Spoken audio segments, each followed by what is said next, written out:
Kunomuntu namuhla izinto zakhe azihambi kahle. Uxabene nethongo lakhe ngenxa yesefungo mhlambe selinye ithongo noma idlozi lakubo. Asithatha wazibophezela. Kade akufanele kube engabe uzibophezele noma usithathile leso sefungo. Kufana ngabe uthatha isefungo sethongo elimembethe. Kodwa yena wathatha isefungo sethongo noma idlozi elikude naye walisondeza eduze kwakhe. Kwathi angithi kunina benkashana kaMenzi yaphuza umlaza ngameva yaphula umlilo ngamahlamvu abanye bocima ngamanzi. Nina belembele eqamanya amalembe ngokukhalipha usishaka kashaka ngemanzi ngesaba ukuthi ushaka. Ushaka kuyinkosi yasemashobeni ake ngikhuleke umhlaba wonke nasendaweni zonke la kuhamba kufinyelele khona lo mfanekiso oqoshiwe. Mawukuthi umusha kule channel ibizo lami ngumlekeleli umfokambanjwa ukhathini uMagutshwa. Umshana wakwaNgcobo Fuze omashiya amahla ngathi azoshumayela umzukulu kaMdumo kathi umlatshatsha kaPheshe kaMaguyane kaVaphi kaNokhonjo. Kuhlala kuyintokozo enkulu ukuthi ngifike la kwi-channel ethu enkulu kangaka. Ngiyayibona iyakhula kakhulu bafowethu, sibheke ku-97,000 subscribers. Ngiyacela na ungaka-subscribe usubscribe kwi-channel ethu enkulu. Ngikukhumbuze ngale special esizoba khona incwadi zempunga yesintu zonke. Sithini isintu, amava ahlabahlosile, indlela yesintu yokhuluza ukhokhobe 1150 sikuposele zona. Mawufika emphelandaba 1000 rand. Sithini isintu, amava ahlabahlosile 650 including delivery. Kodwa mawufika emphelandaba sokwenzela ngo550 kuyatitilizwa. Indlela yesintu uyokhuluza ukhokhobe zizombili 850 including i-delivery. Mawufika emphelandaba sikunika ngo750. Uyabona ukuthi ishibhile mazizonke. Ungalingeke uzusale makuphela lenyanga nje mhlawumbe seyiphakathi futhi ngoba ziyagaywa kumanje ngizonazisa ababukeli bempunga yesintu. Baningi kabantu la nawe uyazazi ukuthi awunazi incwadi zempunga yesintu kodwa uhlezi uthi umsebenzi wakho mpunga yesintu ngiyawuthanda kodwa awunazi incwadi. Yini ungabi nazo incwadi zempunga yesintu uthanda umsebenzi wempunga yesintu? Yini ungayeseki impunga yesintu ngoba phela indlela naye ehweba ngayo le kuyibusiness nami lokho engikuzamayo. Yini ningangisupporti bafowethu?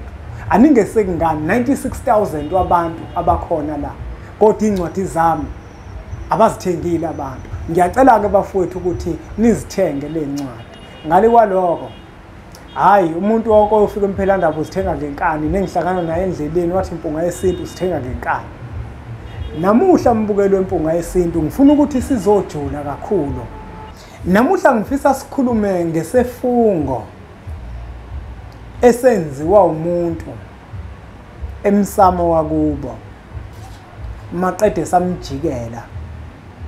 Kunomuntu owenza into emsamo kanti usenza isefungo nedlozi elithile okanye nethongo elithile. Kwathukuthela ithongo elithile ekuyilona eliphethe impilo yakhe kanti lesefungo asenzile bekufanele asenze nalethongo eliphethe impilo yakhe yena wasenza nethongo elingayiphethe impilo yakhe. Angifuni ukuthi mawuyilalela lenkulumo ombukelo wempunga yesintu uyilalele nje ngithe siyajula namhlanje. Noma ngabe yini oyenza emsamo uyenze lithongo elithile inesefungo phakathi ngoba kukhona ukuchitheka kwegazi. Mawufunda incwadi indlela yesintu kuchaza ukuthi igazi lisho ukuthini, inyongo isho ukuthini, umphefumulo wembuzo sukuphuma usho ukuthini. Kunesihloko esisifakile kwincwadi amava ahlabahlosile. La sikhuluma khona ngokhamba negobongo. La sithi khona kunomehluko phakathi kokhamba negobongo. Sabe sesichaza ukuthi liyini igobongo luyini ukhamba. Uzokhumbula ukuthi zombili lezi zinto zakhiwe ngengxube yezimpande ezithile zabantu abadala.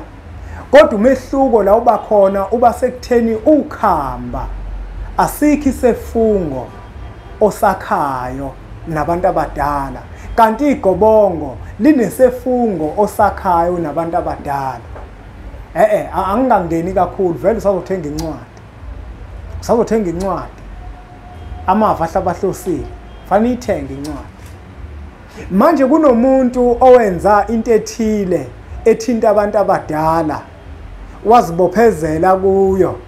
Umuntu owayekade emsiza wamlungisela ngendlela yokuthi usethatha imisefungo sokuthi uyazibophezela kuleyo nto, emva kwaloko kwaqubuka umbango phezukwakhe emathongweni akubo. Yena uthathe isefungo sedlozi elingelutho phezu kwempilo yakhe, wathi yena konke kwalo mina ngokwenza. Ngenkathi eqale yenza lo muntu okanye sithatha lesefungo, kwabalula kuyena ngoba lo muntu wayemlekelela wathi yonke into uzomenzela emsamo. Ngenkathi emenzela emsamo kwashiswa impepho, kwahlatshwa imbuzi okanye kwahlatshwa inkukhu. Ngenkathi kuchitheka legazi lalembuzi noma lenkukhu, lelo gazi lichithekile ilona elakhe isefungo okanye liyisefungo sokuthi leyo nto yenzayo oyenzela lowo muntu othile noma ngabe yini emva kwaloko ayoyifuna wena uyoyenza, kwabe sekuthukuthela manje umuntu owukhiye phezukwakho ngoba yena asikho isefungo susithathile ngezinto azidingayo phezukwakho. Kunomuntu okwakufanele nje adle ukhamba, bammisela amagobongo. Mabemisela igobongo kwakufuneka adle ukhamba, impande nje ezingaxutshwe nalutho. Kwashiswa impepho, kwabekwa inkukhu phezu kwakhe, yahlatshwa inkukhu, kwathathwa inyongo yafakwa phakathi, kwathathwa igazi lafakwa phakathi. Sekwakhiwa isefungo naledlozi elithile ekuyilona elidinga lempande. Ngenkathi kuchithwa legazi sefungo lesesakhiwayo ukuthi noma ngabe yini eyofunwa yileli dlozi uyokwazi ukuthi uyenze. Kanti wena kwakungafanele ukuthi umiselwe amagobongo, wena kwakufanele unikeze ukhamba, abantu abadala badla impande. Ngithe ngengene kakhulu ngigxile ngoba usazothenga incwadi. Kuningi-ke bafowethu esikwenzayo emsamo. Sithi masikwenza sikwenze ngelikhulu iqhono ngoba sazi ukuthi into yasemsamo. Kanti wena usuyageja. Ingaki impunga yesintu ihlala ngaso sonke isikhathi iqikelela kubantu okuwukuthi mawusondela emsamo uzobonga noma wenza into ethile. Musu gagula amagama abantu ngoba uzothola ukuthi wena lo muntu ozomgagula akuyena umuntu ophethe impilo yakho nowenza izinto phezu kwempilo yakho. Kanti noma ngabe yinini uma kukhona into oyenzayo emsamo uzochitha igazi, ususakhile isefungo, usushayile isigxivizo. Inyoka ngithi niyazi ukuthi sathi inyongo iwufakazi.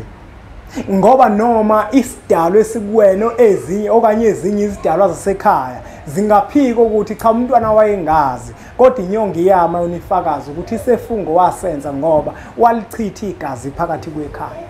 Abantu abaningi-ke benza imisebenzi okwangafanele ukuthi bayenze, kwaba ukuthi sebethatha izefungo ebengafanele ukuthi bazithathe namathonga athile. Benza imisebenzi benzela abanye abantu, kwaduba amathonga ayakade ukhiye phezu kwempilo yabo. Athini athi hayi nangu osezomenzela ngoba usethatha isefungo ukuthi mina nangu umuntu ekuyena engomenzela izinto, naye uthi uma ekhuluma kimi efuna ngimenzele okuthile ngikwazi ukuthi ngimenzele. Kwathi lethongo leli lukhiye kuwena wangalinaka wena wangenza lutho.